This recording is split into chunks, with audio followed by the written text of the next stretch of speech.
Impulso. Una fuerza eléctrica que nos mueve a hacer lo que sentimos. Un latido que solo contiene emoción. Como seres humanos generamos ese impulso. Y nada nos lleva más lejos que aquello que nos sale de dentro. El impulso de una nueva generación. Cupra Born, 100% eléctrico.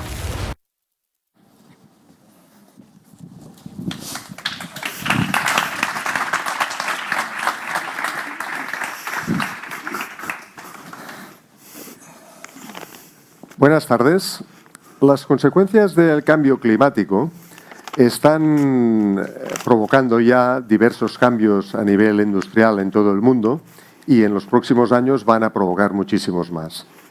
En el sector del automóvil, concretamente, lo que está sucediendo debido a normativas tan severas como las de la Unión Europea en materia de reducción de CO2 están provocando una transición acelerada desde el petróleo hacia la electrificación. En este panorama tan apasionante y tan complejo, surgen numerosas incógnitas. Incógnitas como, por ejemplo, la autonomía de las baterías o cosas tan importantes como cómo están las redes de recarga eléctricas en los distintos países. Y cosas también tan importantes como saber cuál es el balance ecológico real de un coche eléctrico a través de toda su vida útil. Bien, esta mesa redonda organizada por Casa SEAT, precisamente lo que pretende es poner un poco de luz en temas tan apasionantes como estos. Por esto se ha reunido a 3 expertos, 3 personas que tienen distintas especialidades, son expertos en distintas cosas, pero vamos a intentar triangular con cada uno de ellos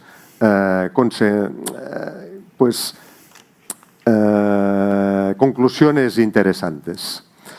Por una parte, aquí a mi izquierda, buenas tardes, Josep María. Hola, buenas tardes. Josep María García es directivo de SEAT, con más de 30 años de experiencia en el sector de la automoción y actualmente es el responsable del proyecto futuro Fast Forward para SEAT del PERTE del automóvil. A la izquierda de Josep María tenemos a Miquel Nadal. Miquel, buenas tardes. Hola, buenas tardes. Miquel Nadal es economista con amplia experiencia en el ámbito de la movilidad. Actualmente trabaja en la Federación Internacional del Automóvil, donde desarrolla proyectos a nivel mundial que vinculan la movilidad y el medio ambiente. En último término tenemos a Juan Carlos Grande. Juan Carlos, buenas tardes. Buenas tardes a todos. Juan Carlos es periodista, como yo, probador de automóviles con amplia experiencia, especialista en movilidad eléctrica de coches.net, marketplace líder en España que acompaña al usuario durante todo el proceso de compra, venta o alquiler de vehículos. Tenemos que comentar también que al final de la conferencia vamos a abrir un turno de preguntas al público para que cualquier persona solicita el micro en la sala y vamos a intentar responder a las dudas que puedan surgir. Vamos a empezar con una breve exposición de Josep María, que va a intentar explicarnos esto del PERTE del automóvil, cómo influirá en la transformación de la movilidad eléctrica en España y también en qué medida contribuye SEAT como fabricante al desarrollo del coche eléctrico. Bueno, si tienes la mente clara para explicarlo en 6 minutos. Bueno, buenas tardes a todos. 6 minutos realmente es poco tiempo, pero voy a intentarlo, me gustan los retos. Es poco tiempo porque son 2 años de trabajo que llevamos con el PERTE y más de 15.000 folios de información. Entonces, bueno, voy a intentar resumirlo en esos 6 minutos. Primero, bueno, para entender un poco de dónde viene el PERTE, tenemos que situarnos en el año 2020, pandemia, y en esta situación la Unión Europea, a través de los fondos Next Generation, crea un plan para impulsar la recuperación económica, social y territorial de todos sus estados. Es ahí cuando el gobierno español, a través del Consejo de Ministros, en el año 2021, aprueba el primer PERTE para el vehículo eléctrico y conectado. ¿Y por qué? Bueno, o qué significa, vamos a decir, ¿qué significa PERTE para que todos nos entendamos? PERTE es proyecto estratégico de recuperación y transformación económico del vehículo eléctrico y conectado, ¿vale? Entonces, en realidad lo que hace el gobierno español es aprovechar estos fondos que vienen de la Unión Europea para crear aquí un plan para la transformación de toda la cadena de valor del vehículo conectado. ¿Qué es lo que pretende? Pues intenta, de alguna manera, uno, generar un nuevo ecosistema que permita el desarrollo y la fabricación del vehículo eléctrico, y dos, hacer de España el hub europeo, el hub de la electromovilidad europea. Ambicioso. Y para ello utilizará esos fondos que vienen de la Unión Europea, que no son más que fondos que vienen por parte del sector público y del sector privado. Y el sector público tiene 3.000 millones para invertir en la transformación, ¿sí?, de toda la cadena de valor. ¿Y por qué es importante? ¿Por qué el gobierno español decide que hay que transformar el vehículo de combustión y pasarlo a vehículo eléctrico? Pues bien, todos sabemos la importancia del sector del automóvil en España. España es el segundo productor a nivel europeo y el octavo a nivel mundial. El sector del automóvil representa el 11% del PIB español, 11%. Es el cuarto sector en exportación, es decir, el 85% de los coches que se producen en España salen fuera, se exportan. Y después tiene el 9%, ¿sí?, de empleo público, viene a través del sector del automóvil, que aproximadamente estamos hablando de 2 millones. Bien, con esto y con estos fondos, lo que se pretende ahora es a ver cuántos fabricantes de alguna manera aplican para este proyecto. Pues bien, aquí en España hay 17 fábricas y han aplicado 13 fabricantes. Es decir, 13 fabricantes han aplicado para el PERTE del sector del automóvil. 13, que son muchísimos. Lo importante es que de estos 13 hay uno que por su magnitud es el que lidera este proyecto. Y en este caso es el proyecto de SEAT, que se llama Future Fast Forward, que está dentro de este concepto de PERTE del vehículo eléctrico. El Future Fast Forward, y aquí tienen el coche detrás, lo que pretende es impulsar la transformación del vehículo de combustión al vehículo eléctrico. Y se va a producir aquí en las fábricas de Martorell, el Small BEV, y en la fábrica de Navarra. Y al mismo tiempo se va a construir una fábrica de celdas de batería en Sagunto. Pero esto no es solo lo importante, sino que en este PERTE llamado F3, donde lo lidera SEAT y el grupo Volkswagen, hay 62 empresas que están vinculadas, 62 empresas. Y han creado una asociación, ¿vale?, que todas se rigen con el mismo objetivo, que es la transformación hacia el vehículo eléctrico. Son 62 empresas, como decía, 11 comunidades autónomas que están involucradas, 60% son pequeñas y medianas empresas y hay 6 empresas de innovación. Entonces, estamos hablando de una dimensión única. Jamás hemos tenido esta posibilidad. Y cuando hablamos de inversión, estamos hablando de una inversión en este PERTE F3 de 10.000 millones para el sector del automóvil. 10.000 millones. Cosa que nunca habíamos tenido.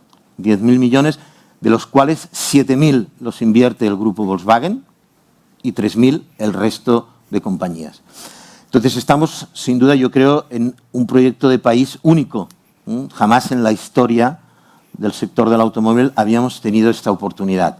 Evidentemente que hay riesgos, muchos riesgos, pero también hay muchas oportunidades. Y las oportunidades vienen que por primera vez podemos, de alguna manera, garantizar todo lo que es la cadena de valor y la transformación hacia el vehículo eléctrico.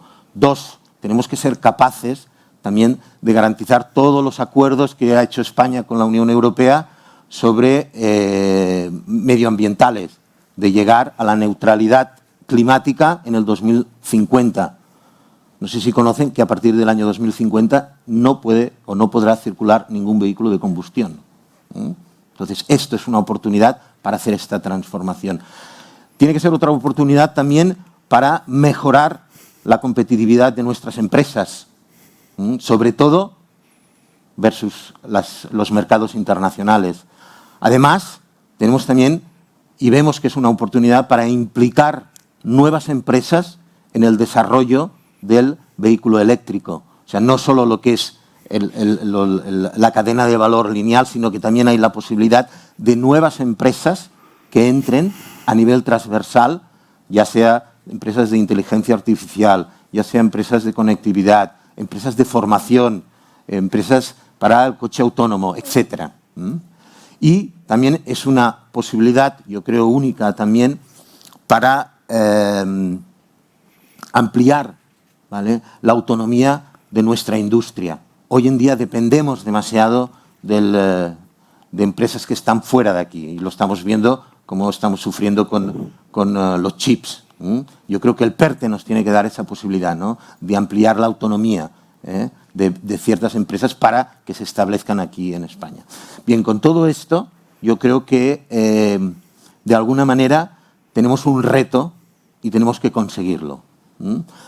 Nosotros desde SEAT siempre decimos, y nuestro presidente siempre dice, oye, no hay plan B, no hay plan B. O es esto o no hay nada.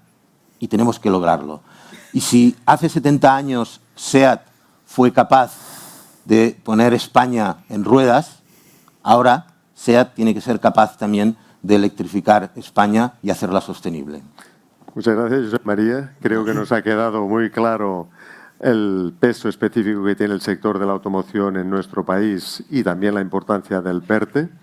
Y bueno, seguiremos hablando sobre esto más adelante. Vamos a pasar con Miguel. Vamos a intentar definir los principales retos y oportunidades que va a traer el vehículo eléctrico en el mundo. En 6 minutos. Sí, bueno, sí puedes, igual que él. Se ha pasado un minutejo, pero bueno, lo perdonamos.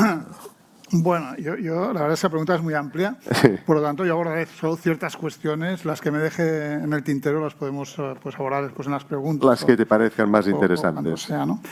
A ver, yo creo que una primera cuestión importante a entender es que cuando hablamos de electrificación no estamos puramente hablando de la sustitución del motor de combustión interna por el motor eléctrico, sino que estamos hablando de un proceso mucho más amplio que tiene la base en esa sustitución, pero que abarca el conjunto de la movilidad. Estamos hablando de un cambio, no sé si radical o no, me atrevería a decir que sí, en la movilidad. Y la electrificación es más micromovilidad, pues, patinete eléctrico, bici eléctrica, moto eléctrica. La electrificación es más movilidad compartida, porque existe una gran complementariedad desde el punto de vista de coste entre movilidad compartida y electrificación.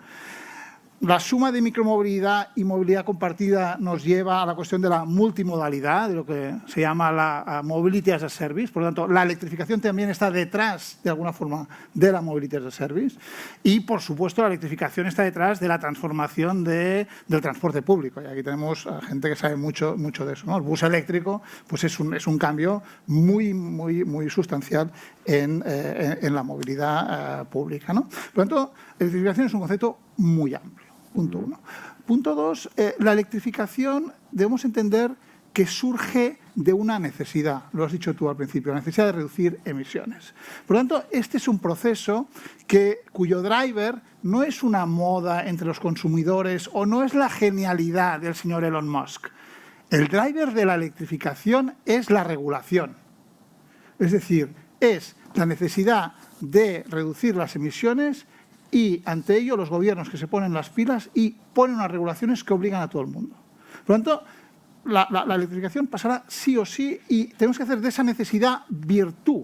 Y, por lo tanto, la electrificación no es otra cosa que una oportunidad. Yo creo que eso es lo que traslucía el discurso de Josep María, ¿no? Es una oportunidad que hay que tomar porque no hay plan B, ¿no? Y es una oportunidad, sobre todo para la industria, porque la electrificación supone una aceleración de la renovación de la flota y es una oportunidad para los consumidores, para los usuarios, de movernos de una forma muy diferente, mucho más sostenible, ¿no? Pero además, el hecho de que la electrificación surja de esa necesidad y de ese proceso regulatorio significa que la Administración tiene un papel muy importante a jugar. En términos regulatorios, en términos de provisión de infraestructura, en términos de gestión del transporte público. Y yo creo que las administraciones están haciendo muchas cosas, sobre todo a nivel local. A veces, bueno, en algunos casos no son del todo conscientes de las dificultades que el proceso implica. Voy a poner un ejemplo para que se me entienda. En el año 2000, creo que fue en el 2008-2009, hubo un ministro del Gobierno de España, el ministro de Industria de la época, que lanzó un plan de promoción del vehículo eléctrico y dijo que para el año 2010-2011 el objetivo era que hubiese 1 millón de vehículos eléctricos en España, ¿vale? En el 2021 creo que vendimos 60 o 70.000 vehículos eléctricos en España, ¿vale? Por lo tanto, es una cuestión complicada de la cual todos tenemos que ser conscientes de las limitaciones que tenemos a la hora de actuar, ¿no? A partir de este marco, yo identificaría 3 o 4 grandes retos de la electrificación a nivel global y a nivel europeo y a nivel español. Primero, la competitividad del vehículo eléctrico. No voy a entrar aquí, todo el tema de la autonomía, la recarga, el precio. Yo creo que esas son cuestiones a las cuales se ha prestado mucha atención, en las cuales ha habido mucho progreso, que quedan cosas por hacer, sobre todo yo creo en el tema de la red de recarga, pero yo creo que básicamente eso lo vamos a solucionar, ¿no?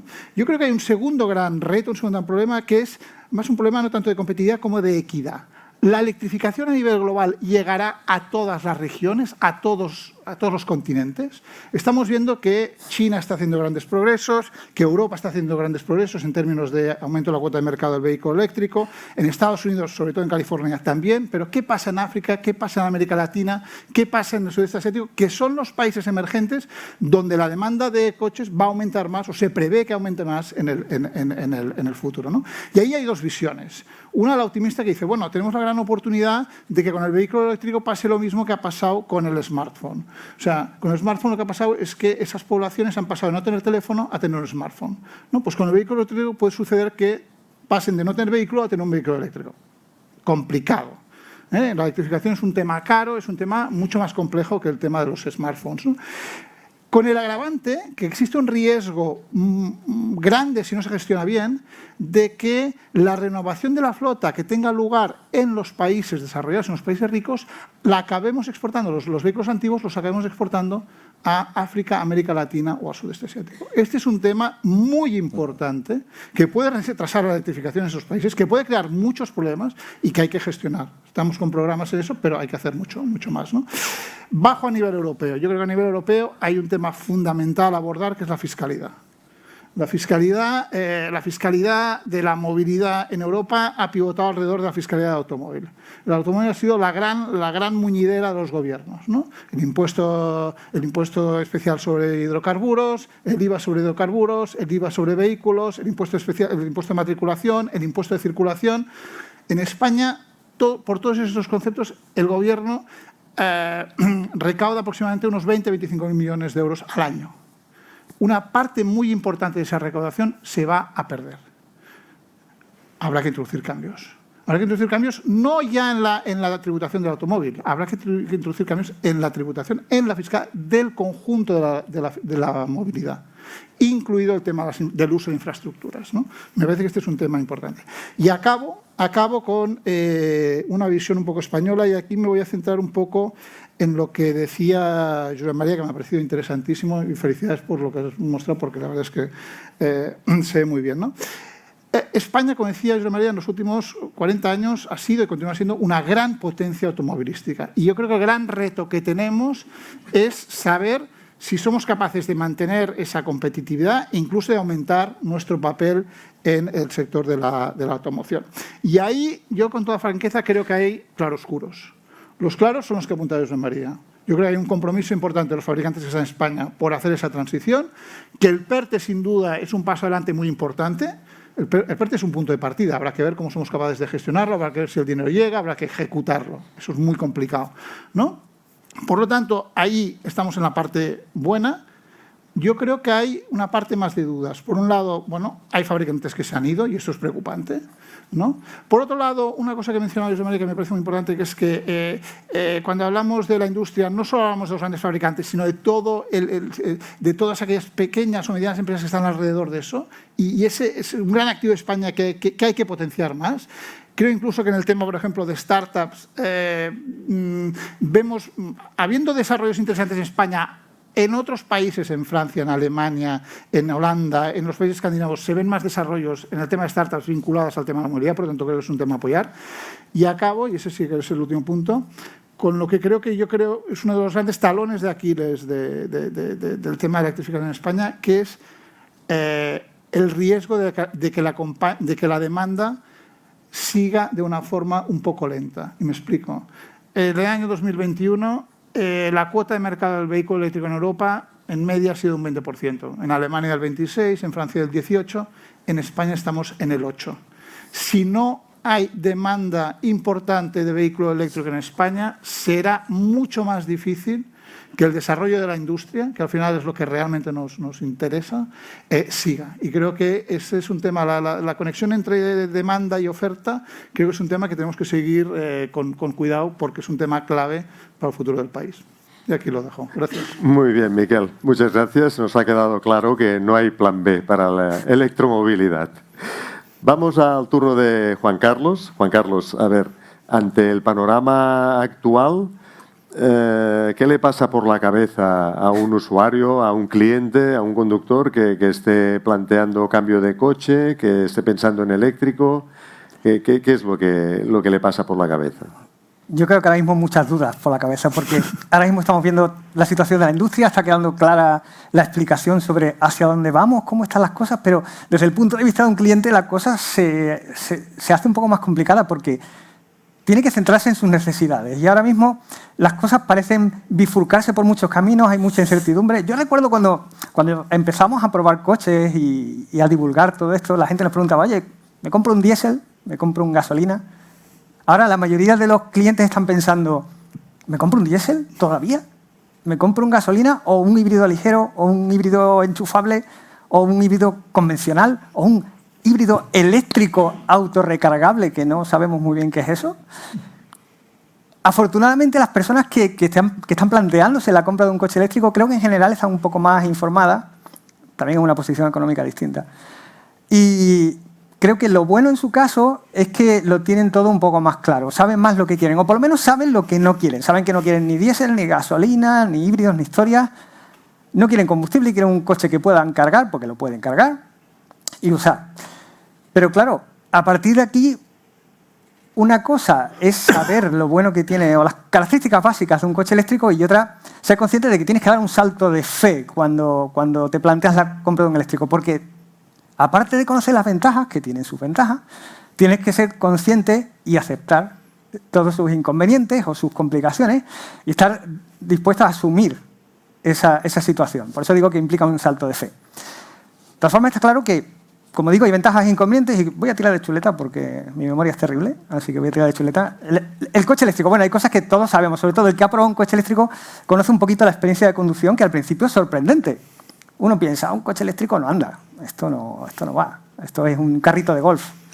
Y la primera sorpresa que te llevas en un coche eléctrico no es que sea silencioso, eso ya te lo esperabas, pero te sorprende que sea tan silencioso, pero también sabes que no lanzas emisiones contaminantes con el coche en marcha. Otra historia es la fabricación y la recarga de las baterías, pero eso da para otra mesa redonda. te das cuenta enseguida de lo potentes que son. Hoy en día cualquier coche eléctrico estándar de nivel medio tiene una potencia de 150 kilovatios, eso son más de 200 caballos. O sea, que son coches que realmente responden muy rápido al acelerador. Y eso también, responde muy rápido al acelerador. O sea, tú tocas el pedal, la respuesta es instantánea, la entrega de par, la sensación de respuesta que tiene, algo que es muy bueno también en cuestión de seguridad, porque tenemos en la cabeza que la seguridad del coche implica frenar, pero muchas veces un acelerón a tiempo te salva de un incidente. Y luego está el tema del coste de propiedad.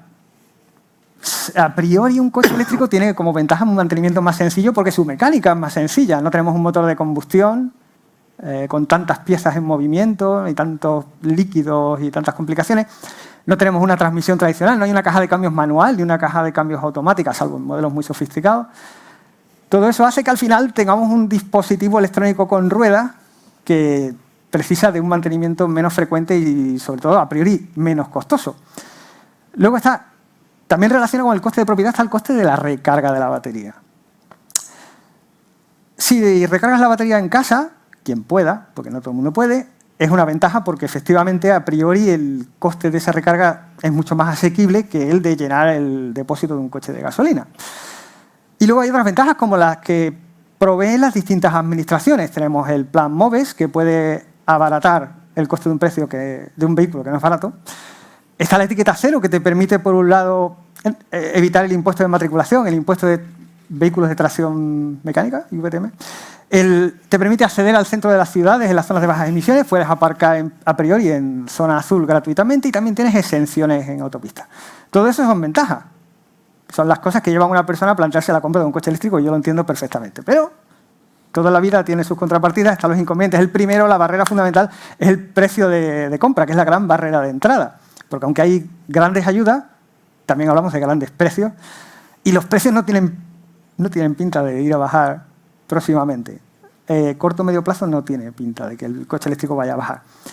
Luego, en cuanto a la conducción, aparte de todas las cosas agradables que hemos visto de la conducción, que a mí personalmente me relajan mucho cuando pruebo uno, es verdad que al petrol head, al quemado de la gasolina, hay cosas que les resultan muy raras. Son coches objetivamente mucho más pesados, tienen baterías muy grandes y las sensaciones no son las mismas, hay mucha más inercia, son coches que dan menos sensación de agilidad.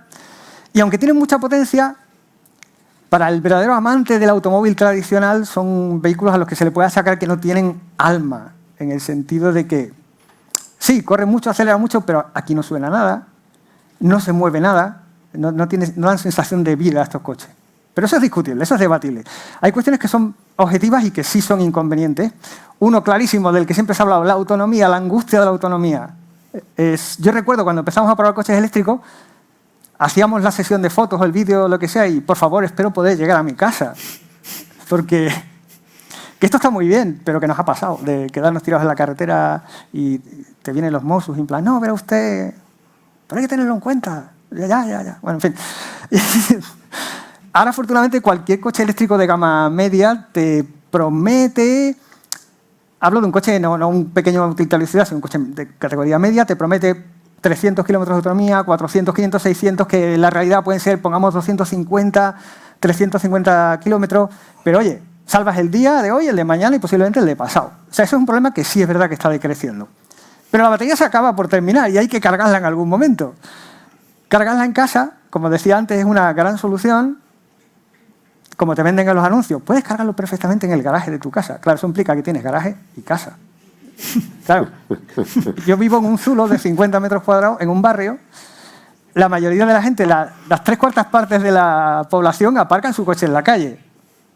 Problemita. Soluciones. Si tú vives en un bloque de vecinos, se puede instalar puntos de carga con la electricidad a tu cargo y eso ya es una solución, para el uso diario por lo menos. Que eres la persona que sale en el anuncio, tienes tu chalet y tal, fantástico. Y luego está el problema de viajar, claro, porque antes tú decías, ostras, me ha surgido un imprevisto, como en mi caso, me tengo que ir de Barcelona a Sevilla, pues ya iré parando en las gasolineras. Ahora no, ahora tienes que tener tu hoja Excel perfectamente planificada de parada en el punto A, potencia máxima, 50 kilovatios. Tienes que tener muy claras esas circunstancias. ¿Cuándo? ¿Dónde? ¿A qué potencia? Porque eso es el tiempo que vas a tardar en cargar el vehículo.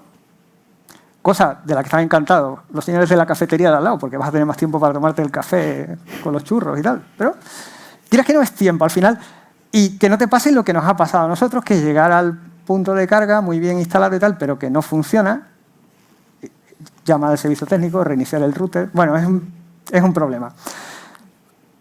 Esos son problemas del viaje, pero luego está el coste de la carga rápida. Dije antes que cargar en casa el vehículo eléctrico es muy barato y es cierto. Con todo lo que ha subido la luz sigue siendo mucho más barato que llenar un depósito de gasolina. Pero en estaciones de carga rápida la cosa cambia. Si llega el momento ya lo hablaremos.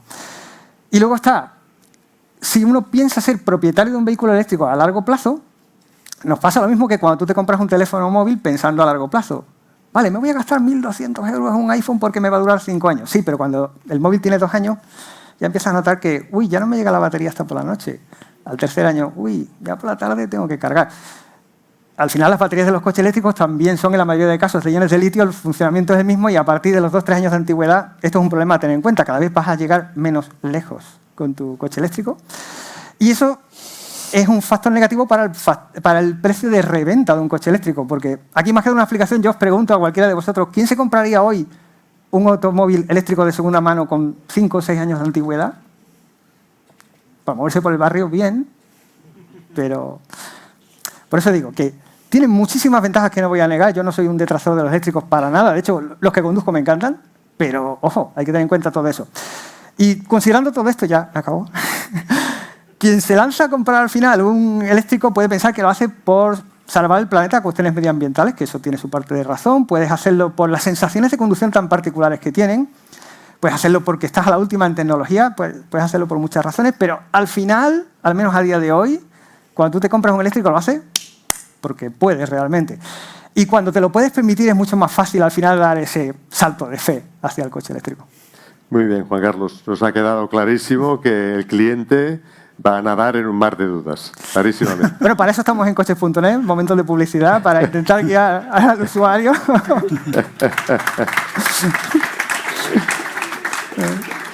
Muy bien, vamos a abrir ahora el turno propiamente dicho de la mesa redonda, donde cada uno de los invitados va a poder opinar. Vamos a lanzar una pregunta y vamos a ir desgranando unos cuantos temas. Por una parte, Josep María, quisiera preguntarte, circula la idea de que los coches eléctricos, si sumamos desde el proceso de fabricación con todo lo que ello implica y también a través de la vida útil del coche, acabarían generando posiblemente más emisiones o más contaminación que un coche de combustión. No sé qué podrías decir. Bien, después de escuchar a Juan Carlos, yo tengo, desde el punto de vista de fabricante, tengo que decir, no lo contrario, pero sí tengo que defender que estamos en un proceso de transición que tiene que ser gradual. El cambio no tiene que ser radical, es imposible, es imposible.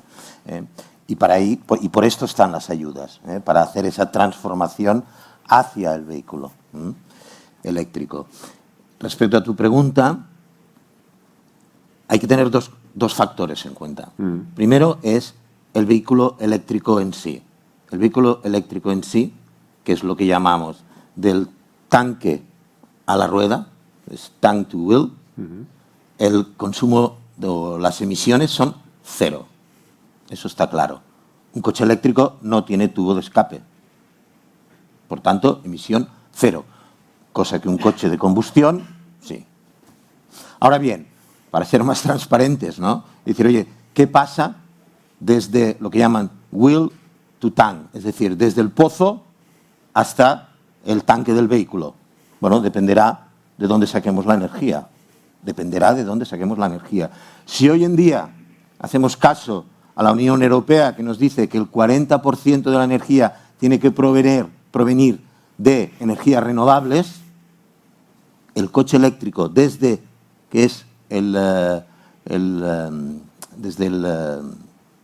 el pozo hasta lo que es la rueda,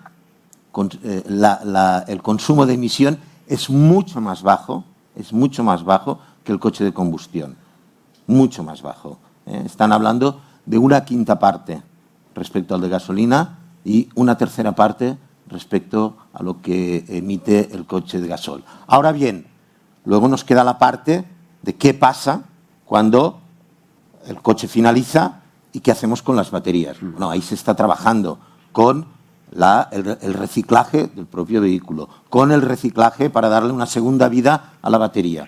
Todo esto se está poniendo ya todas las inversiones necesarias para hacerlo. Y de hecho, nosotros lo estamos, dentro de este proyecto del PERTE, hay una parte que es The Second Life of Batteries, ¿no? La segunda vida a las baterías. ¿Y por qué? Porque pensamos que es necesario.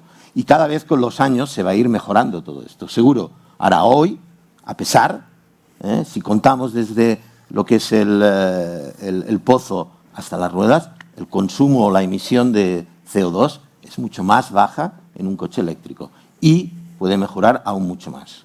Me viene a la cabeza que hay algunos coches ya en el mercado que pueden usar la energía eléctrica para cargar pequeños electrodomésticos, bicicletas, patinetes. O sea, veremos, por ejemplo, en el futuro, a medio plazo, coches que van a hacer función de batería doméstica, en vez de, por ejemplo, la gente que monta fotovoltaicas y tiene sus baterías en el garaje, podrán usar su coche a modo de baterías. Lo que sí se está trabajando es utilizar la batería del coche para cargar otros elementos. Eso sí, para cargar la nevera, para cargar...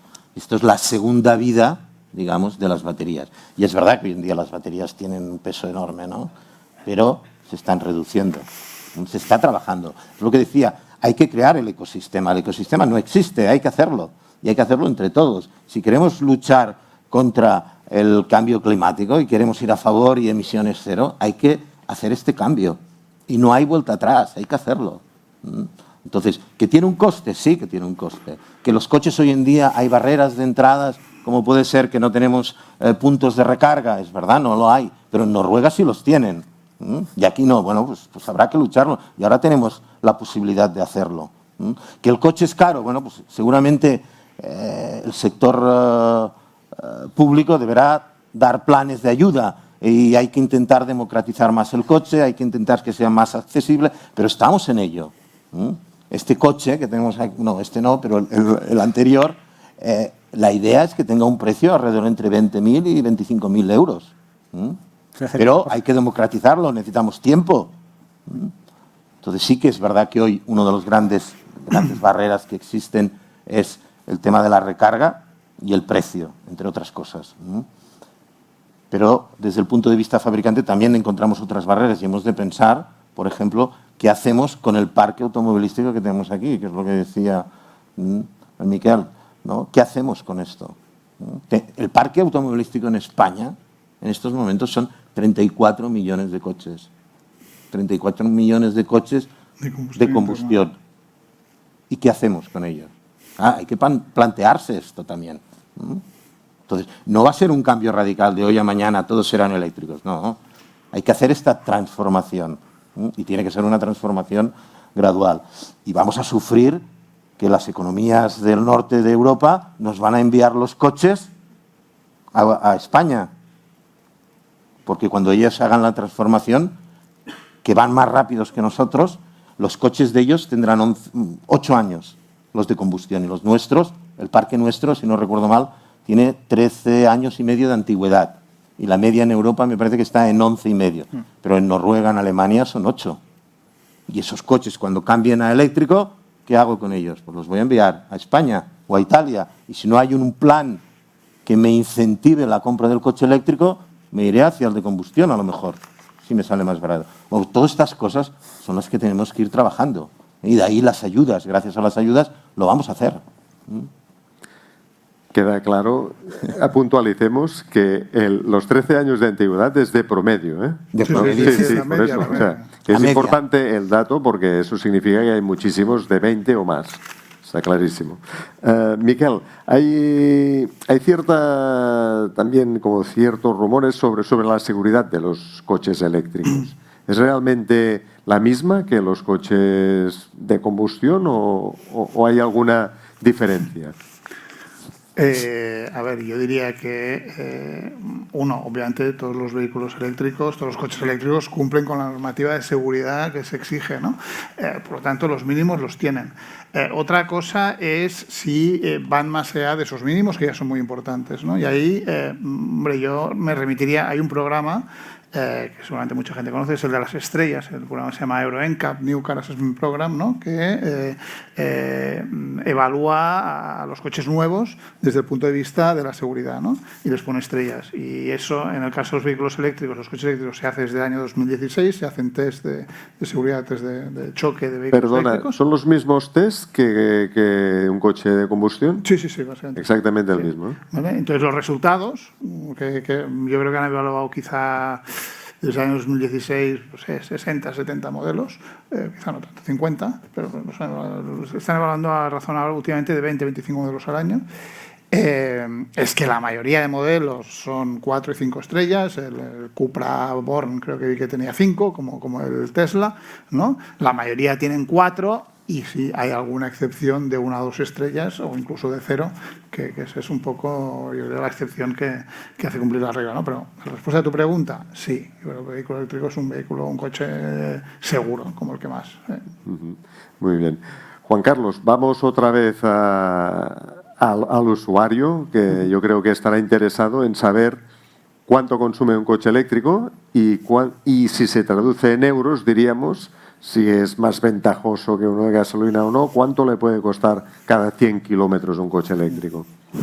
Ya he hecho algún spoiler sobre esto antes, pero ahora vamos a pasar un poco a las cifras y tal. El consumo homologado de los coches siempre depende del coeficiente aerodinámico del vehículo, de la superficie frontal que presenta, de la potencia de su motor o motores, en el caso de los eléctricos, y sobre todo del peso. Entonces, vamos a ver, el típico eléctrico que podemos ver hoy en día por la calle normalmente es un SUV de, pongamos, 4,60 metros de largo, batería de 60 y tantos, 70 y tantos kilovatios hora, o sea, hablamos de una batería importante, y un peso que suele estar por encima de los 2.100 kilos. O sea, hablamos de más de 2 toneladas. Bueno, lo normal es que en este tipo de coches la homologación marque entre 16 y 19 kilovatios hora por cada 100 kilómetros, lo que al principio es un lío, pero nos acostumbraremos, es como lo de los litros, pero un poquito más. Y entonces, hablo de 16 a 19. En conducción real, lo normal es estar en 20, 22. Vamos a dejarlo en 20. Vamos a dejar en 20 kilovatios hora por cada 100 kilómetros el consumo de un coche eléctrico estándar. Entonces, el precio de los 100 kilómetros dependerá sobre todo de dónde realicemos la carga y cuánto nos cueste, evidentemente. Entonces, si lo hacemos en casa, el famoso conector, la famosa estación que tenemos en casa, tengo entendido que la potencia contratada ahora mismo, el precio del kilovatio hora con tarifa valle y carga nocturna creo que andaba por entre 18 y 23 céntimos de euro por cada kilovatio. Haciendo la cuenta, que ya la tengo hecha porque le voy a venir esto, si cuesta 18 céntimos el kilovatio hora, para hacer esos 100 kilómetros, que son 20 kilovatios hora consumidos, nos costará 3,60 euros aproximadamente. Si está a 23 céntimos el kilovatio hora, nos va a costar alrededor de 4,60 euros los 100 kilómetros, que puede parecer mucho, pero, ojo, si tenemos un coche de gasolina, el típico coche de gasolina que gasta 7 litros a los 100 kilómetros, y pongamos que la gasolina esté hoy más o menos, creo que contando con los descuentos del gobierno, tal a 1,70 €, aprox, no sé si me equivoco, es algo así más o menos. 1,8 ya, bueno, entonces, no para de subir. Lo miré antes ayer. Hay que cambiarse. Esa es la gran ventaja del coche eléctrico. La electricidad sube, pero la gasolina todavía más. Bueno, pues... Bueno, vale, pues según cálculos aproximados, esos 100 kilómetros nos costarían alrededor de 13 euros. O sea que estamos hablando de 3,60 €, 4,5 € más o menos, contra 12, 13 euros que cuesta el de gasolina. O sea, ahí está clara la ventaja del coche eléctrico en tema de recarga. Amigo, eso está muy bien cuando cargas el coche en tu casa. Si quieres viajar, es lo que decía antes. Lo ideal es hacerlo en un punto de carga rápida, como los que tiene, por ejemplo, Ionity, de la que forma parte del grupo Volkswagen, esta red de puntos de estaciones de carga rápida. Lo bueno, carga rápida. Lo malo, carga cara. Sin entrar en detalles, hay diferentes contratos y diferentes cuotas mensuales que puedes suscribirte y entonces te sale más económico el precio del kilovatio hora. hay casos en los que puede costarte 30 céntimos, que no es mucho más que lo que te costaría cargar en casa. Pero si tú llegas a una estación de Ion y te digo, hola, buenas tardes, traigo mi tarjeta de crédito, son 79 céntimos el kilovatio hora, en cuyo caso hablamos de más del doble. Así que, por favor, si compréis un coche eléctrico, suscribiros al contrato que sea, porque eso ya sí es muy caro. Entonces, resumiendo, si cuesta 0,30, son unos 6 euros por cada 100 kilómetros, lo que está muy bien. Si son 0,79, ya hablamos de 16 euros a los 100 kilómetros, que comparados con los 13 más o menos que hemos dicho de un coche de gasolina, sería el único caso en el que recargar el eléctrico sería más caro que el gasolina. Bueno, en resumen, en la mayoría de situaciones, pese a todo, recargar un coche eléctrico, ya sea en casa como en carretera, sale más económico que llenar un depósito de gasolina a día de hoy. Es una de las ventajas del coche eléctrico, claramente. Y no contamina. Depende de dónde tome la electricidad el punto de carga, pero sí. Entonces, bueno, luego, cuidado, para terminar, ¿hay alguna ventaja? Los más listos tienen siempre la oportunidad de cargar el coche cuando van al centro comercial, si es que encuentran un puesto de carga libre y es de carga no muy lenta. Y también otra opción, hay compañías como la nuestra, en la que trabajamos nosotros, por ejemplo, que en el parking ofrecen un punto de carga para coche eléctrico en el que, oye, si juegas bien tus cartas, al final puedes tener el coche cargado durante toda la semana gratis. Y como dicen en mi tierra, las cosas gratis, cueste lo que cueste. Muy bien. Josep María, Juan Carlos hablaba de que casualmente, o sea, la mayoría de vehículos eléctricos actuales son SUV. ¿No deja de ser un contrasentido que sean coches grandes, pesados, con mala aerodinámica comparado a un coche más bajo, más eficiente, los que estamos vendiendo? Es una cuestión de moda, ya me imagino, y de precio también, que se debe poder... Y supongo de demanda, pero nosotros, ahora SEAT va a fabricar el Cupra Small BEV, que se llama, que es un sub pequeño, un suburbano, que tiene aproximadamente 4 metros, algo más. O sea que, bueno, al final no dejan de ser modas. Entonces, no veo el problema. O sea, al final, lo importante aquí es que hagamos accesible el coche eléctrico. Y eso, de alguna manera, tiene que venir por lo que comentábamos, ¿no? Pues más puntos de recarga, mejores ayudas por parte de la Administración. Sabemos que hay el plan MOVE 3, ¿no? Ahora. Sí, hablando de ayudas, ¿puedes definirnos un poco qué ayudas tenemos actualmente?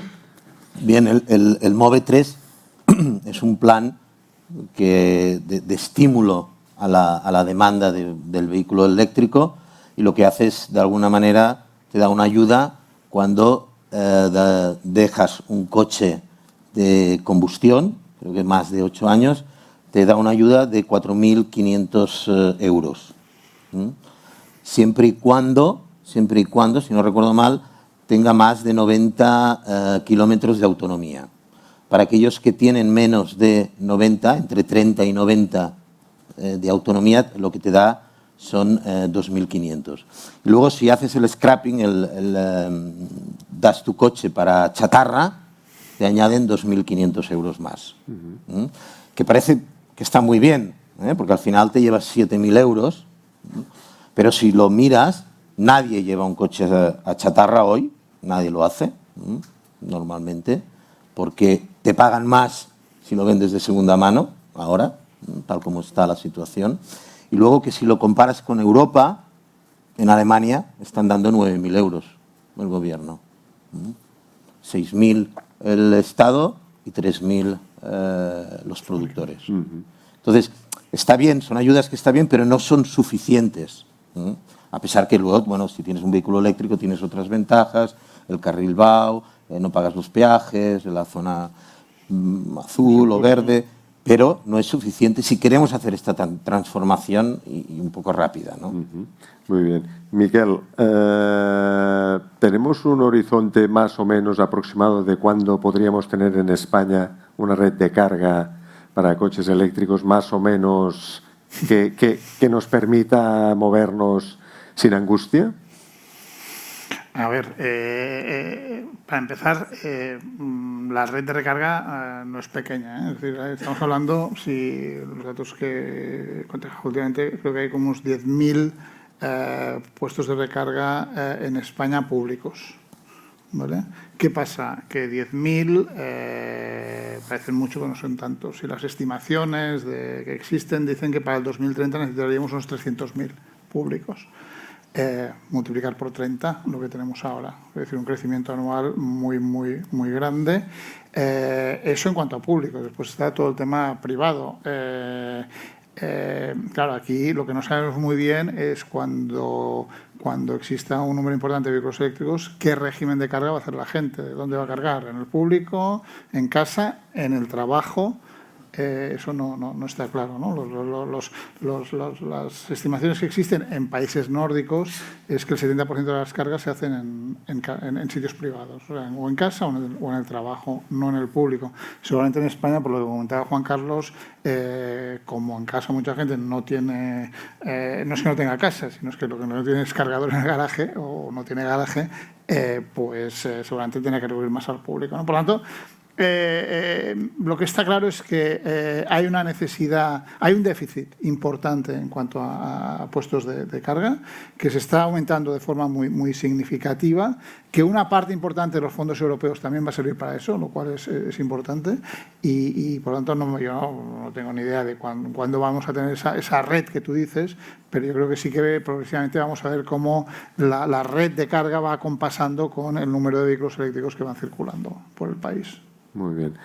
Juan Carlos, ¿cómo es la experiencia de los clientes a nivel europeo o español, los que se han pasado al coche eléctrico? ¿Tenemos más o menos el pulso de la cuestión? ¿Están contentos los clientes o no? A ver, yo creo que aquí habría que diferenciar entre el producto en sí y luego la experiencia no ya de usuario, sino de propietario. En cuanto al producto en sí, honestamente, el vehículo eléctrico mejora a cada año que pasa. Yo no dejo de sorprenderme. O sea, yo también, cuando empecé a probar coches eléctricos, también los miraba con cierto recelo. Para empezar, porque eran muy raros. Tenían unas pintas muy raras, pero a medida que los vas conduciendo, realmente te vas dando cuenta de que van progresando muchísimo. En cuanto a calidad, en cuanto a fiabilidad, en cuanto a experiencia de conducción, en cuanto a sensaciones, en algún que otro caso incluso. Y por todo eso van mejorando bastante. O sea, lo que es el producto en sí, yo creo que no hay problema. Lo que pasa es que luego está la experiencia de ser el propietario de ese vehículo, ahora que hemos hablado de Europa. El problema de Europa es que sí, tenemos una Unión Europea, pero tenemos... Esto es como la Liga de Fútbol. Al final tenemos la primera división y la segunda división. Sí, es la Liga Española y tal, pero no es lo mismo la una que la otra. Y entonces tenemos el norte de Europa, que es la Europa avanzada. Claro, tú vas a Noruega y es un espectáculo la cantidad de coches eléctricos que hay. ¿Y por qué es así? Primero, porque pueden. Y segundo, porque funciona. Tú puedes tener tu coche eléctrico, cargarlo casi en cualquier sitio sin tener que planteártelo. Es solamente un cambio, olvidarte de las gasolineras y pensar en puntos de carga. Pero sobre todo porque pueden. Y luego está el problema que tenemos en la Europa de la segunda división, la Europa más del sur, más Italia, Grecia, Portugal, España, donde, muy bien, ya he comprado mi coche eléctrico, pero ahora el problema es, ¿y ahora qué hago con él? Quiero decir, no va con maldad este comentario, es en plan, muy bien. Quiero decir, ¿qué hago con él si salgo de mi zona de confort? Que literalmente está limitada geográficamente. Bueno, en fin, la cosa es, sí, el problema es sobre todo el hacer un uso imprevisto del coche eléctrico. Y en ese sentido, creo que lo que te va a contar un usuario noruego es distinto que lo que te va a contar un usuario de San Lucas de Barrameda, por ejemplo. Porque el señor noruego siempre tiene donde cargar su coche, tiene un nivel de vida mucho más alto, puede permitirse la subida de la luz, puede afrontar casi cualquier inconveniente que le plantee la vida. Y aquí en España pues tenemos un nivel de vida mucho más bajo, estamos mucho más expuestos ante cualquier cambio político, económico o administrativo. Y sobre todo, tenemos una red de infraestructura que, como bien acabas tú de decir, tiene que crecer mucho. Afortunadamente ya es mucho mejor de lo que teníamos hace solo 3 años, pero sigue siendo muy escasa. Y a medida que crezca el parque de automóvil eléctrico, también tiene que crecer al mismo ritmo la infraestructura, la red de recarga. A ver, Josep María quería puntualizar alguna cosa. No, puntualizar no, pero simplemente añadir también, creo que Juan Carlos es importante, es decir, ¿cuántos kilómetros al día hacemos con el coche? Claro, depende. Claro. La mayoría, bueno, pocos. La media no llega a 40 kilómetros al día. 40 kilómetros al día. Con lo cual, con un coche eléctrico tienes suficiente, porque hoy en día la autonomía de un coche eléctrico, más o menos, está en 450 kilómetros. Por lo tanto, el coche eléctrico, donde tiene mayor dificultad, es verdad, el tema de la recarga, y no lo discuto, ¿eh? Y eso no es responsabilidad de las marcas. El fin de semana, ¿qué hago el fin de semana? Ese puede ser el problema. Pero durante la semana, si tú utilizas el coche durante la semana, haces como máximo 40 kilómetros. Y por eso yo veo el coche eléctrico como perfecto como segundo coche, para quien pueda tener un segundo coche. Es discutible esto, desde luego. Muy bien. Llegados a este punto, vamos a abrir micrófonos por si alguien de la sala tiene alguna pregunta. Vemos bastantes manos levantadas. No sé si os acercan el micrófono, por favor. Gracias. Bueno, tengo dos preguntas. Una, ¿la infraestructura española da para tantos coches? Eléctrica, me refiero. Habéis hablado de 35 millones de coches. ¿Da la infraestructura eléctrica española para un parque móvil así? No, pero el parque es de combustión, ¿eh? Sí. No cuando sean 35 millones de coches eléctricos. Hombre, no habrá 35 con toda la historia del automóvil, con 70 años. Yo he entendido que había que retirar ahora 35. No, pero se tendrán que retirar en algún momento, porque en el año 2040 no podrá haber ningún vehículo de combustión circulando. Esto es lo que dice la Unión Europea. Correcto. Bueno, saber si la infraestructura de luz española es suficiente para el parque viario que tiene que haber. Y segunda sería, ¿seguro que el camino va hacia el coche eléctrico? ¿No hay otras opciones abiertas? Yo he oído hablar de otras posibilidades. Yo, respondiendo un poco a esta segunda, la primera se me escapa un poco del ámbito porque es más industrial que mía.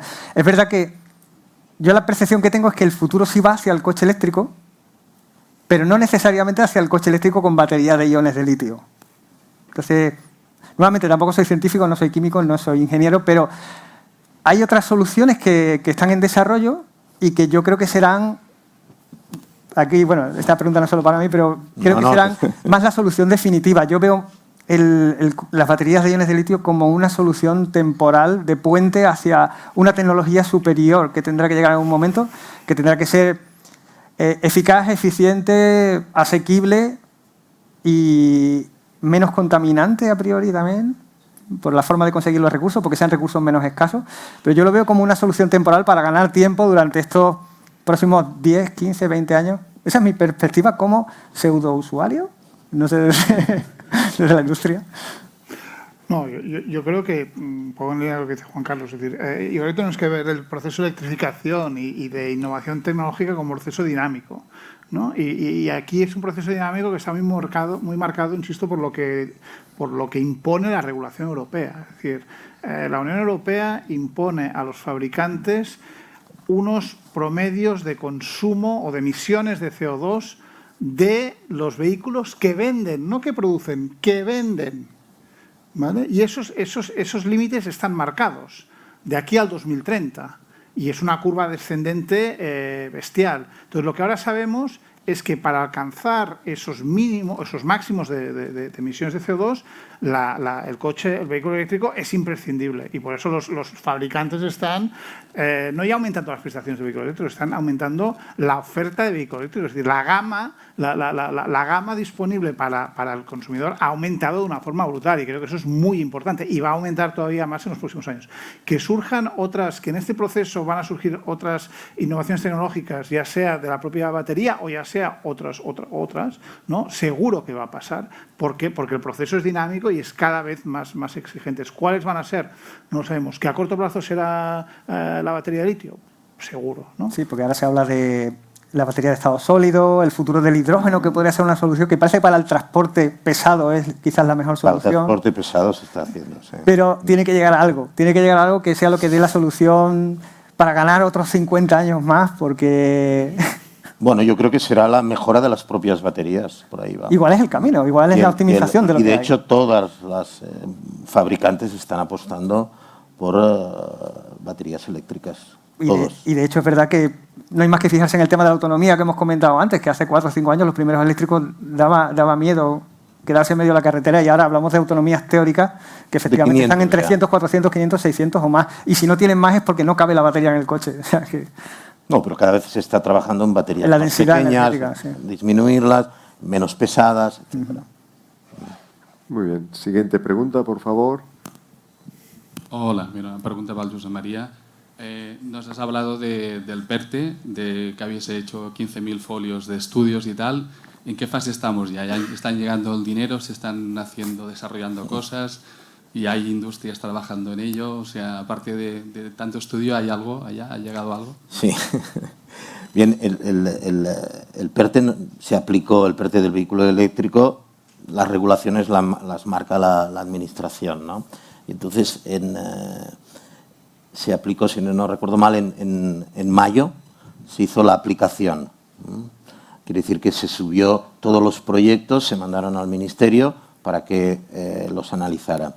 Luego había una fase de subsanación, que es la fase donde a ti te permite decir, oye, pues si hay algunas dudas, que tenemos dudas al revisar toda la información, ahí puedes subsanarlas. Esa fase ya la hemos pasado. Luego vino la fase de resolución parcial, que fue ahora en agosto, donde sí había la posibilidad de poder alegar alguna información que fuera necesario complementar. Y ahora la fase donde estamos es la fase de resolución final. Y esa fase es la que esperamos ahora que nos digan, y esto será a finales de septiembre, principios de octubre, cuál es la aportación o la ayuda, ¿vale?, de la Administración a todos los PERTEs del vehículo eléctrico. Estamos en esta fase. Y una vez concluya esta fase, cada proyecto, cada fabricante que haya aplicado tendrá que decir si sigue o no sigue, si quiere continuar o no, ¿no? Estamos en esa fase. El plazo de ejecución del PERTE es corto, ¿no? Es decir, ¿no? Son 2 años, 3 años. O... La parte de ejecución termina en, si no recuerdo mal, es junio del 2025. Entonces, la transformación es muy radical, porque son 3 años. Y en 3 años vamos a recibir, teóricamente, unas ayudas, vamos a recibir también lo que decía, ¿no?, una inversión por parte de la industria, que yo creo que es única, y no deja de ser un proyecto de país, que jamás vamos a tener esta oportunidad de hacer esa transformación. Y por eso decía, no hay plan B, o hacemos esto o desaparecemos. Y la industria del sector del automóvil en España, pues desaparece. Porque quien marca la regulación, es lo que decía Miquel, ¿no?, es la Unión Europea. Muy bien. Siguiente pregunta, por favor. Yo creo que te oímos, ¿eh? Sí. Sí. ¿Me ven? Ah, vale. Ah. Hola. Mi pregunta es muy sencilla. Ustedes aquí todos hablan de vehículos eléctricos, pero no todas las zonas del planeta van a ser eficientes, primero. ¿Sí? Yo buscando acá un poquito, bueno, básicamente sí, acá muestran 7 tipos de vehículos, que se los voy a leer rápido. El eléctrico, híbrido, flex, de gas natural, vehículos solares, vehículos biodiesel, vehículos de hidrógeno. Biodiesel, años 70, ya comenzó a funcionar en Brasil, para que no lo olvidemos, biodiesel, ¿sí? O de alcohol, para los que han conocido allá, conocen allá. El de gas natural, me voy a Bogotá, los taxistas funcionan gasolina y gas natural, los coches de taxis, ¿sí? Entonces, acá eso no existe, ¿no? Japón, vehículo de agua. ¿Vehículo de agua? Sí, motor de agua. A mí me encantaría traerlos acá. A ustedes, ¿no? Porque tenemos que casarnos solamente con una tecnología que sabemos que es en este momento tan contaminante como la gasolina. O sea, hay un problema cuando se acaba, cuando ya no puedes cargar y recargar las pilas, para que lo entienda todo el mundo. ¿Qué hacemos con esas pilas? Aún no se sabe y no se ha desarrollado la tecnología suficiente para transformarla toda, separarla toda y reorganizarla y reutilizarla, ¿sí? Y esas cosas hay que preguntárselas. No he hablado de vehículos con energía que es un poco inverosímiles para algunos, pero hay una película, se me olvidó ahorita, bueno, donde el coche levita. Pues ahora hay la tecnología que es a través de ionización por oposición de magnetos, ¿sí? Y funciona. Y ya los hay, se están haciendo pruebas. Y me quedo ahí porque puedo citarles 5 más y esto es para flipar para algunos. ¿Vamos a trabajar con eso? ¿Podemos traerlo? Yo me remito un poco a lo que decíamos antes, es decir, aquí hay una regulación que viene de la Unión Europea y la Unión Europea es la que marca qué emisiones y qué índices de contaminación tenemos que llegar. Hoy en día yo te diría que todos los fabricantes, desde los americanos a los chinos y europeos, están apostando por la batería eléctrica. Es posible que hayan otras marcas que hagan coches que leviten y esto, pero de alguna manera hemos de producir algo, vehículos que tengan acceso todos, ¿no? Y se han de producir en cantidades que sean suficientes. Entonces, bueno, yo desconozco, no soy un experto en energías, pero sí que sé que hoy en día todos los fabricantes están apostando por el vehículo eléctrico. En China, por ejemplo, hay el 85% de todas las fábricas de batería están en China. Más de 160. No, abundar en lo que dice Josep María. Es decir, la Unión Europea no impone una tecnología. La Unión Europea impone un objetivo mínimo de emisiones. Y a partir de ahí los fabricantes, que son los que entienden de tecnología, ven que hoy en día para cumplir con ese objetivo tienen que electrificarse sí o sí. Que a futuro puedan aparecer otras tecnologías, veremos. Seguro.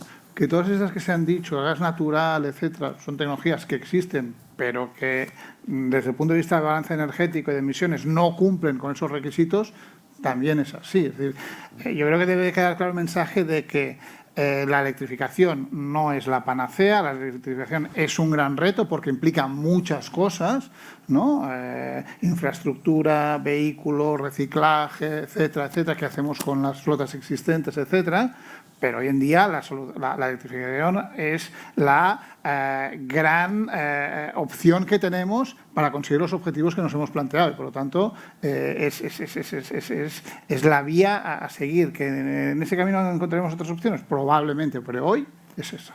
No, hay una opinión, yo creo, generalizada entre los ingenieros del sector de la automoción que coinciden en que a muy largo plazo tal vez se hará mejor el hidrógeno que los coches de baterías, pero a muy largo plazo, y es esto, hay que cumplir unos plazos y está claro, si todas las empresas van por el mismo camino, está claro que es el viable actualmente. Siguiente pregunta, por favor. Hola, mi nombre es Andrew Funk de Homeless Entrepreneur. Tengo 2 preguntas con una respuesta de una frase suficiente. Uno, ¿cómo podemos incluir a las personas en riesgo de exclusión social en la cadena de valor para que el futuro del coche sea más inclusivo? Y la segunda pregunta es, ¿cómo explicarías el futuro, Josep María, el futuro del coche eléctrico en Europa a una niña de 3 años y un niño de 9 años? Me lo pones difícil la segunda, Pregunta trampa. Yo creo que ellos han jugado con el Scalextric, ¿no? Tienen un Scalextric, pues se lo han pasado bien, ¿no? Con esto. Pues esto sería lo mismo, pero con el coche eléctrico y sobre todo el tema, yo creo que ellos tienen más sensibilidad con todo el tema de las emisiones, ¿no? Y del cambio climático. Yo creo que para que ellos lo entiendan, el cambio climático es la base hoy en día, ¿no? Y si queremos cambiarlo, tiene que ser hacia los vehículos eléctricos. En cuanto a si el coche eléctrico va a ser para todo el mundo, yo no soy industrial, no formo parte de una marca y la percepción que veo a medio y largo plazo es la de que tal y como va esto, hacia dónde va esto, la pregunta que nos vamos a hacer no es qué tipo de coche me compro, es ¿me compro un coche? Y si me lo quiero comprar, ¿me lo puedo comprar? Creo que es hacia donde vamos. Creo que yo la percepción que tengo, y me entristece verlo así, pero es la de que vamos a volver, al menos en España, la España de los años 70, la de nuestros padres, la de nuestros abuelos, en la que nuestro padre o abuelo, bueno, la familia de nuestros padres y nuestros abuelos, el que podía se compraba un SEAT 600 y el que no, pues iba en el autobús de San Fernando, que ya sabemos lo que es, un ratito a pie y otro caminando. Entonces, la percepción que tengo es que el coche no va a ser para todo el mundo. Y es una pena, porque hace poco tú tenías 18 años, te querías sacar el carnet de conducir, pues rápidamente te ibas a comprar un coche para ti, tu primer coche. Voy a ser libre. Hoy en día se está poniendo complicado. Comprarte un coche de gasolina ya es bastante caro y ojalá sea cierto que hay una posibilidad de que se abarate. A mí me encantaría que se abarate el coche eléctrico y pueda ser un coche de futuro para todo el mundo. Pero hacia donde van los precios ahora mismo, todo apunta a que va a ser un producto cada vez más de lujo. Y hay marcas que están tirando por ese camino. Voy a hacer que mi marca sea una marca más de lujo. Como voy a vender menos coches, voy a venderlos más caros con un margen de beneficio más alto.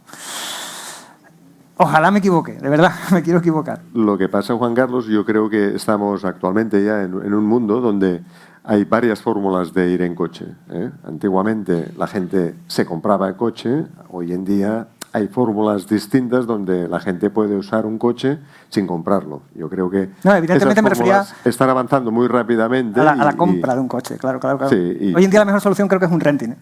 Bueno, no, un renting, pero habrá nuevas fórmulas de incentivos. Sí. La compra del vehículo eléctrico, esto seguro. Sí, los que lo harán más accesible. Sí, yo lo que quiero decir, claro, que tenéis toda la razón, que el problema va a ser comprarse y ser propietario de un coche. El coche tiende a ser más un servicio de movilidad, cosa en la que SEAT también está trabajando ahora mismo. O sea que al final se formará parte de una serie de elementos de movilidad y de un servicio que tú contrates. Lo de voy a tener un coche, mi coche, eso yo creo que es lo que se va a acabar. Pero el sentido de propiedad cambiará. Sí, al final es un cambio de paradigma total. Que ya no somos propietarios de la música, ahora tenemos, no voy a dar marcas, tenemos la aplicación del móvil en la que escuchamos música, pero no tenemos el compact disc ni el vinilo, a menos que seas un poco snob, ya no lo tienes. O sea que sí, yo creo que vamos a ese camino. Creo. Nosotros estamos trabajando, por ejemplo, en una aplicación que te pueda permitir y te diga qué puedes utilizar, si el transporte público, si un patinete, si un coche eléctrico, para la necesidad que tú tengas en aquel momento. Y al final el sentido de la propiedad será un sentido más colectivo. Sí, está claro que va por ahí. Muy bien. Siguiente pregunta, por favor. Sí. Sí, no sé si hay el micro por ahí. Espera, perdona. Sí, después de aquí. La siguiente. Sí, pues yo me llamo Ángel, como fundador de una startup de estas, exclusivamente de todo pago por uso, donde trabajamos, diría, con todas las marcas de vehículos. Y habiendo estudiado bastante pues, el PERTE, la economía circular, ¿no creéis que faltan ayudas, sobre todo para incentivar este acceso que hablamos a los vehículos eléctricos, ¿no? Porque que haya muchas ayudas de entrega tu coche de combustión y cómprate uno eléctrico. Esto es una barrera de entrada muy alta, pero ayudas para que tengas acceso a un coche de pago por uso, pues aquí no hay nada, ¿no? He estado viviendo 10 años en un país donde un 75% de los coches son eléctricos y el problema no era el precio, el problema es la concienciación, el acceso al formato en el que se consume el vehículo. Obviamente también incluso el formato en el que se consumen las redes de infraestructura, ¿no? Porque es muy caro implementarlas pues a raíz privada, ¿no? No todas las empresas se pueden permitir tener cargadores en casa, pero si se cambia este formato, se incentiva este formato, la gran mayoría se lo podrían permitir, ¿no? Pues lo mismo que se puede hacer por la infraestructura, se puede hacer por los vehículos. ¿Creéis que la ley irá por aquí y al menos incentivarán también estos formatos para dar acceso a vehículos eléctricos? No sé si la ley irá por aquí o no, pero claramente habría que innovar en materia de financiación de la movilidad. Es decir, a mí me parece que Hoy en día la movilidad se financia de forma privada, pero también de forma pública, básicamente a través del transporte público. Y que hay margen para que esa financiación pública de la movilidad adopte fórmulas más imaginativas que se adapten a las novedades que van surgiendo en el mercado, un poco en línea en lo que tú dices, ¿no? Por ejemplo, ¿tendría sentido dar algún tipo de ayuda, de subvención a ciertos trayectos en modos de micromovilidad, patinete eléctrico o en bici eléctrica, si son de primera y última milla para acercarme al transporte público y, por lo tanto, evitar ir en coche privado? Eso desde el punto de vista de bien social, de reducción de emisiones, de menos ocupación de espacio público, etcétera, tiene mucho sentido, pero hoy en día no está pasando todavía, salvo casos muy concretos, ¿no? Por lo tanto, a mí me parece que hay que hacer una reflexión muy a fondo sobre la financiación de la movilidad y particularmente sobre la contribución que es el sector público se hace a esa financiación, que es muy importante porque, al contrario que pasa, por ejemplo, con el sector telecomunicaciones o con el sector energía, donde la contribución del sector público es mucho menor, en la movilidad el sector público dedica mucho dinero a financiar la movilidad, lo cual está muy bien, pero quizá deberíamos ver cómo optimizamos ese volumen de dinero que esté ahí y que quizá utilizado de una forma un poco distinta puede tener mucho más impacto. Había una última pregunta aquí delante. Vamos con la última. Bueno, la verdad es que el tema da para mucho, haría muchas preguntas. Volvemos mañana. Vale, perfecto. Sí, ¿a qué hora te viene bien? Es la hora que no voy a añadiros más tiempo. No, dos temas concretos. Primero, ¿creéis realmente que las políticas que estamos atendiendo aquí en este país, ya no tan solo en ayudas, sino en todo lo que es este desarrollo de puntos de recarga, etcétera, etcétera, un plan de achatarramiento para quitar y eliminar esta media de más de 13 años y medio de vehículo viejo? ¿Estamos realmente aplicando las herramientas que hay que aplicar? Seguidamente vendría, ¿es un buen momento para comprarse el vehículo eléctrico en realidad ahora? Y dos, ¿creéis que llegaremos a estos compromisos que hemos adquirido a nivel europeo por parte de España? No sé si estarían en estos 5 millones de vehículos eléctricos en 2030, me parece, ¿no? Con lo cual, con estos vehículos que has nombrado, que no llegamos ni a los 100.000, ¿llegaremos realmente a estos compromisos? ¿O es que estamos recibiendo un push muy importante para comprar este vehículo eléctrico ahora, pero claramente no vamos a llegar, con lo cual van a aparecer políticas que van a ayudar mucho a eso? Y, como comentaba Juan Carlos, estos nuevos modelos de negocios van a ser los que realmente van a ayudar al vehículo eléctrico, renting, pago por uso, etcétera, y no tener que descapitalizarme hoy de 30.000 euros para comprar un vehículo eléctrico. Y no voy a entrar en el vehículo de ocasión porque si no me alargaría demasiado. No sé, a mí me parece que son muchas preguntas. Sí, muy distintas, ha dicho dos y todas muy relevantes. Sí. Cogiendo la última, que me parece muy importante, ¿no? Que es el riesgo, ¿no? Decir, oye, está claro que la tecnología del vehículo eléctrico está evolucionando mucho, es ahora el momento, tengo que esperarme, ¿no? A mí me parece que existen instrumentos financieros para ayudar a mitigar un poco ese riesgo. Es decir, que seguro que los fabricantes ya lo están sacando, son modos por los cuales tú ahora haces un dispendio, ojo, y tienes una subvención importante, pero tú sabes que al cabo de un tiempo tendrás algún tipo de oferta interesante que te permitirá acceder a las nuevas tecnologías que surjan a un coste razonable. Es decir, que tú entras en una cadena, ¿no?, donde desde el punto de vista financiero se te ayuda a mitigar ese riesgo que existe, porque si no, la alternativa ¿cuál es? La alternativa es decir, no, me espero y me compro un vehículo de combustión interna, que eso también tiene riesgos. Ojo, o sea, comprarse un vehículo de combustión interna tiene riesgos. Sabemos que a partir del 2035 no se podrán vender y que a partir del 2040 o 50 no podrán circular, sí, 50, ¿vale? Pero ojo, eso es ahora, puede pasar que cambie, ¿no? Y con las regulaciones de las zonas de bajas emisiones y tal, que van evolucionando en el tiempo, ¿vale? Los vehículos de combustión interna tienen sus riesgos. Por lo tanto, es una decisión complicada, pero a mí me parece que existen y existirán cada vez más instrumentos financieros y probablemente subvenciones por parte de las administraciones para ayudar a mitigar ese riesgo. Muy bien. Vamos a cerrar esta mesa redonda con una pregunta con respuesta muy breve, por favor, a cada uno de los ponentes. La pregunta es muy sencilla. Josep María, ¿tu próximo coche va a ser eléctrico? Sí, va a ser el Born. Un Born. Nos das el modelo incluso, ¿eh? Muy concreto.